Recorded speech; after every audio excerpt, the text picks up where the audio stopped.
You become a sloppy cleaner. There was dust in the corner, you know. You are a housewife, so you'd better get it together. If there is still dust next time I look at it, I will sell your computer. As my work as a cartoonist increased, my husband began giving me the cold shoulder. When I was busy with deadlines, he would harass me, get very specific about chores, and there were times when he'd make me redo the cleaning. It seems that my husband expects me to be the perfect housewife, but being a cartoonist is what I have dreamed of since I was a child. I don't want to give up now. Moreover, my husband seems to be hiding something from me. I have no intention of forgiving him. I am Nina, 31 years old. I am a freelance comic artist. I draw stuff such as serial comics, and I'm also a housewife who works hard in between housework. I have a 35-year-old husband, Todd. We registered our marriage 6 years ago with a promise that I would become a full-time housewife. In our second year of marriage, my parents passed away. I was their only daughter, and my husband and I lived together in the house I inherited. I didn't want to quit my comic book business, which I had been doing since I was a student. I could be a full-time housewife, but my dream is to make a living from my comics. Right now, I only publish fun comics. Will you allow me to work from home? I pleaded with Todd. It's like a hobby, right? Well, it should be okay, right? I continued to draw comics long after our marriage. However, 6 months ago, a comic I had published on my website caught the eye of a magazine editor, so I was able to get a 2-page 4-panel comic published in a monthly magazine. After that, I started getting calls from other magazines, so I got busy writing and illustrating comics every day. But when I told Todd about it, he gave me a look of obvious displeasure. You've been on a roll lately, haven't you? You're just a shut-in whose main job is housework. Your comic books are just for fun, aren't they? Even your salary is just as big as kids' allowance, isn't it? Why do you say that? Todd, you don't read comics, so I know you don't like them, but I've always dreamed of being a cartoonist. Sure, it's a small job, but I'm getting paid, so I'm a professional. So you shouldn't say things like that. But when I countered, Todd became even grumpier. How can you talk so big when I'm the one who feeds you? If you have a problem with me, wait until you make more money than me. I had nothing to say back. I depend on him, so I don't have that much work, and it's often around $600 a month. And Todd would only come to me when I was busy with deadlines. You've become a sloppy cleaner. There's dust in the corner, you know. You are a housewife, so you'd better get it together. Next time I look at it, if there is still dust on it, I will sell your computer. I knew he didn't mean it, but I was scared. In the end, I spent so much time cleaning that I missed deadlines.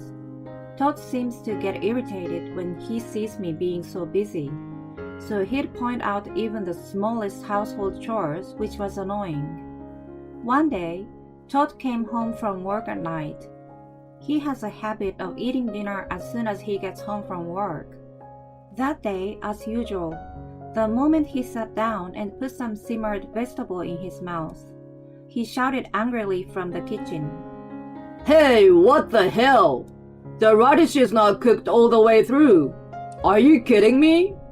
Is this what you serve your husband when he comes home tired? I was in a daze after making the deadline, but his yelling startled me. I turned to Todd. At that moment, Todd took the glass of beer in front of him and spilled it on me. My mind went blank. I had never imagined that someone would pour beer on me in my entire life. It came as a big shock to me. Oh, I'm sorry. I must have been in a daze while I was cooking. I'm sure everything else is fine, so you can leave the radish out. During the cooking, I realized that I had somehow forgotten to add the radish, and in my haste, I had dropped it into the stew without even boiling it. I made sure the potatoes were cooked all the way through, but I completely forgot about the radish. I usually don't make such mistakes, but I felt ashamed of myself. It seems Todd couldn't forgive the mistake any more than I thought he could. It's terrible that I got a wife who can't even do her own housework. I should never have married you. Todd got up from his seat and started to leave the dining room. I hurriedly followed him, and he went to his bedroom. Where are you going? I'm leaving home until you're sorry. What? I was stunned, not understanding what he meant. Todd packed his travel bag and really left the house. I chased after him, and when Todd arrived at the nearest station, he got into a cab and went away. I tried to call him several times, but he didn't pick up.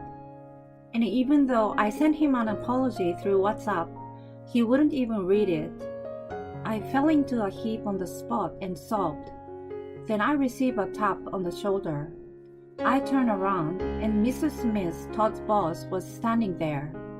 I used to work for the same company as Todd until we got married.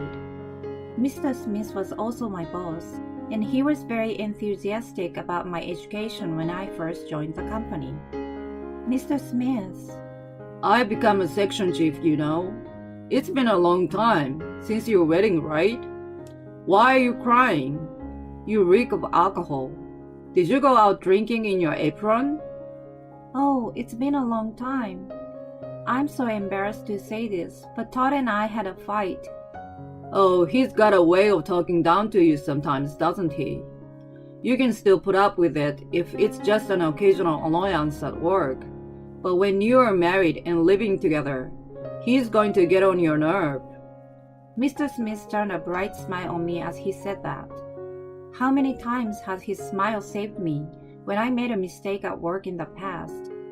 Mr. Smith and I decided to go to a nearby family restaurant and talk for a while. So, why were you crying? Were you a crier? It's my fault. I messed up cooking today. I made a stew, and only the radish was undercooked, so it made Todd angry. Oh, really? My wife is like that too. At times like those, what happens? It can't be helped, so I think it's not good to get angry, because it only tears us apart, you know? That's a good idea. So you two didn't go out for a drink and had a fight? No, I reek up alcohol because Todd got mad at my cooking and spilled beer on me. I think it's dried up when I ran to the station. I still smell, don't I? I sniffed my clothes. I was told that I smelled of alcohol, but I couldn't really tell for myself. He spilled beer on you just because you messed up your cooking? Usually? Isn't there something wrong with Todd? I thought he was a creep, but I can't believe he'd do that to his wife. I can't believe it. Mr. Smith was really angry, as if he himself had been doused with beer. It made me kind of happy. So why did you come to the station? You came all the way out here in your apron. Is that about Todd again?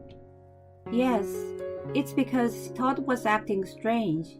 He called me a shut-in wife and said he was going to leave the house until I felt sorry for myself. I followed him and got to the station, but Todd got into a cab and went away. I was at a loss. What? Mr. Smith's face, which had been angry until then, suddenly became tense. After a moment of silence, I can't tell you now, but I have a bad feeling about this, so I'm going to look into Todd too. He might have left something at home, so maybe you should look into it. I nodded, not knowing why, but without fully understanding. We called it a day, and Mrs. Smith dropped me off at home. As Mr. Smith had told me, I looked at the shelves Todd often used, and I went through Todd's clothes. From inside the pocket of his pants, I found a hotel loyalty card. He used it quite recently, and the card showed a history of use around noon on Saturday, when he said he was working on his day off. I was convinced that Todd was cheating on me.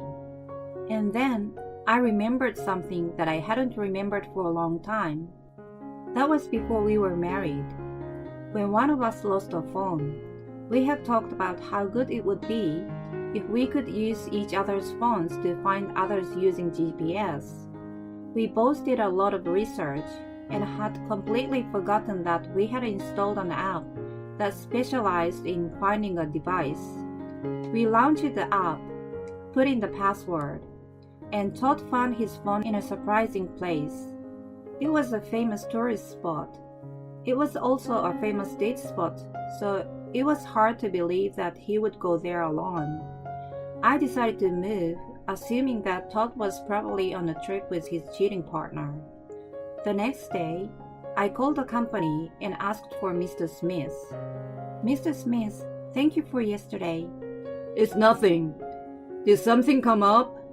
Could it be that Todd didn't come to work today? Mr. Smith didn't say anything for a while, but after a heavy exhale, Oh yes. He had requested for vacation with pay for 4 days starting today. I knew it. I hate to say it, but he's probably... I know, but now I feel much better. Thank you. After hanging up the phone, I made a decision and left home. I had been thinking about it for a long time. If Todd betrayed me, I would do this. After finishing that errand, I then called someone. Hello, it's been a while. The person on the other end of the line sounded cheerful to me, but once I told him about Todd, he immediately took my side. I hung up the phone relieved. I was sure things would turn out for the better. The next day, I went with some people to a place where the GPS on Todd's phone pointed us. It's inside a resort hotel near a famous tourist spot. Right now, he seems to be outside the hotel because the GPS showed that he was on a nearby beach. The moment Todd saw my face, he turned pale. With a smile on my face, I pointed my phone at Todd and took a series of pictures with the camera.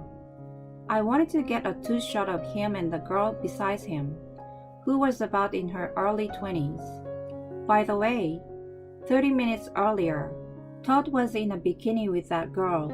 I was able to take pictures of the time Todd was applying sun oil to that woman. I let them swim until I had conclusive evidence that Todd was cheating on me. The two of them were so liberated that maybe they were out of their minds because they were kissing in public. I was not shocked at all, probably because I had already had enough of the affair. I was rather grateful to them for presenting good evidence. Todd was surprised, and the reason his face was pale was not only because he saw my face. Behind me were my in-laws. They were both giving Todd a hard look. What are you doing, Todd? I approached him with a smile, and either he panicked or his feet got caught in the sand and he fell on his butt. Seeing this, my mother-in-law let out a sigh. Todd, you're so pathetic. Who is this girl? What are you doing leaving your wife alone? Because she doesn't do the housework at all. Todd was flustered, but he pointed a finger at me and accused me. Oh, really? You're wrong in saying that she doesn't do everything, right? Even if she skipped cleaning sometimes, she still did the laundry, cooking, and dishes every day, right? Mom skips cleaning sometimes too. I don't even like to do the laundry, and sometimes I leave it to Dad.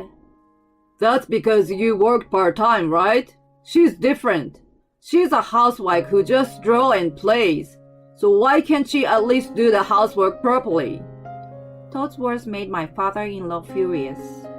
You don't understand anything. Even the people around us were looking at us in surprise.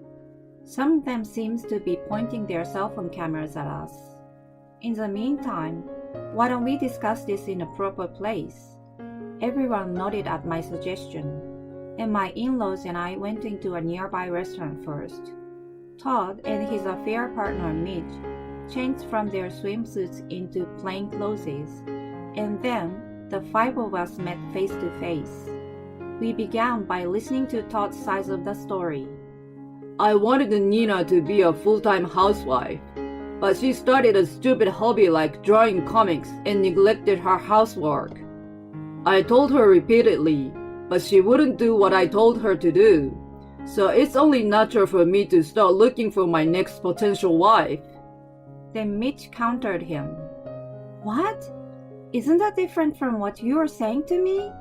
You had a stalker in your house and you were in trouble. So you said you wanted me to forget that unpleasant reality for a while. When I said, why don't you tell the police, you said it's only a matter of time before the police catches the stalker. If you had a wife, you shouldn't have dated me. Mitch started crying after she said that. Apparently, she was still a college student, and she met Todd on a dating app. She said she was attracted to mature men and ended up going out with him, but lamented that she got fooled. I'm sorry, I will never contact Todd again. I will consider it a learning experience and won't be fooled next time. After bowing deeply to me and my in-laws, Mitch showed them the screen where she had deleted Todd's number. Then she put her money on the table and walked away. I glared at Todd, who was flustered at Mitch's disappearance. It's only natural that I wouldn't do as you asked, right? I have feelings and circumstances too. I'm not a robot for you to control. It's disgusting to cheat on me just because things don't work out. Todd wanted to say something, but my father-in-law spoke up first. You still don't seem happy about it, do you? I'm the one who earns the money to feed Nina, so she should respect me, right? Matthew spoke calmly to Todd, whose body trembling with anger. You are still like a child. You are no different from a toddler who is just begging for something because things won't go his way. You must accept Nina's wishes as they are. There's nothing more we can say to you. The in-laws stood up and headed for a cash register with the bill. Todd and I were left alone. I had nothing more to say to him either. Todd, I got a series in a comic magazine. Todd looked at me with a scared look on his face. Congratulations. I can't be the housewife that you want anymore. I'm sorry. I'm tired of being with you. I want us to get separated. I'm sorry. You can draw as many comic books as you want, and I will help you with the housework. I won't say anything arrogant to you anymore. Todd pleaded with tears in his eyes, but I looked away from him. I didn't want to see any more of the pathetic figure of the man who used to be my husband.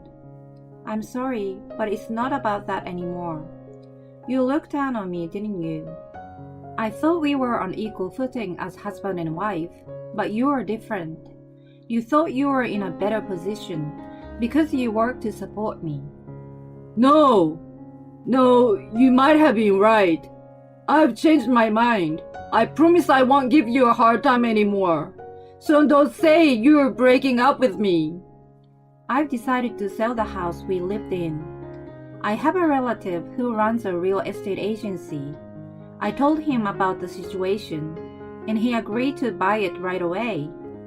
But we still have some formalities to do, so it can't be sold immediately. I heard that the price will be lower than what I can get through an intermediary.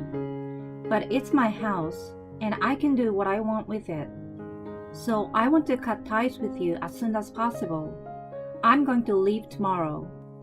I want you to get out that house as soon as possible. With that, I got up from my seat and started working toward the exit. It was the opposite of that day when Todd left the house, because now it's him who followed me frantically as if he was chasing after me. But as I got into the car my in-laws had, my father-in-law, who's sitting in the driver's seat, started the car as soon as I slammed the door shut. Todd chased after me in the back, crying, but I couldn't see him anymore. Then, it seems that he didn't believe a word I said, because when came home from his trip, He saw that all my personal belongings were gone. He called me in tears. I answered the phone as a last act of mercy. Why did you sell it? It's our house, right? Funny thing to say, isn't it? I inherited this house from my parents. Even so, I should have a right to it. You have no rights whatsoever to my inheritance. If you understand that, then get the hell out of my house. And as for alimony and divorce, you will be hearing from my lawyer, so don't run away, okay? I said what I wanted to say and hung up the phone. Since then, Todd was scolded by Mr. Smith for taking time off his pay to go on a trip with his mistress, I heard. He didn't need a reason to use his paid time off, but the fact that he betrayed me, his wife, and took off was something he got severely questioned about. He is now being looked at with cold eyes by his colleagues at work and living an uncomfortable life. My parents-in-law also gave up on him. Todd tried to go back to his parents' house, but they refused. Todd lost money due to alimony payment, got sunk in debt, and is living a rough life alone in a cheap apartment, unable to do much housework. Later, Mr. Smith told me about it, but I didn't feel anything. As for me, I moved into a beautiful one-room apartment, and I'm busy working on a plot for my comic series. I'm researching omnibus format works by various people and using them as a reference. The next story I'm going to draw is about husband's infidelity, so I'm thinking of using Todd as the subject.